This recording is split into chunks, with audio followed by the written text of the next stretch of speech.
сосема кратко. Државата предвидела 6 милиони денари за одбележување на националните празници. Колегата Сали предлага тоа да биде 10 милиони денари. После тоа имаме амандман каде што Социјалдемократскиот сојуз предлага не малку се 6 милиони денари, нека бидат 30 милиони денари.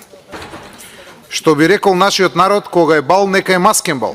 Вака да ја појачаме тоа чествувањето, пошто нели расипнички буџет имавме, па ај сега вака да го дорасипеме ако треба. Тоа е според вашите тврдења. Претходно кажувавме, нели викавме, нели вие не обвинувавте дека треба да имаме домаќински буџет, да биде како што треба, стегнат буџетот. Еве го буџетот е како што треба. Ама вие упорно имате амандмани каде што само на прослави сте навикнати. Да одвикнете се од тие прослави. Доста више прослави, дајте во некоја корисна работа. Еве да ги видиме амандманите кои ќе дојдат амандмани за нешто инвестиции во некоја реална работа, па да продискутираме. Вака дискутираме за прославите какви да бидат. Благодарам.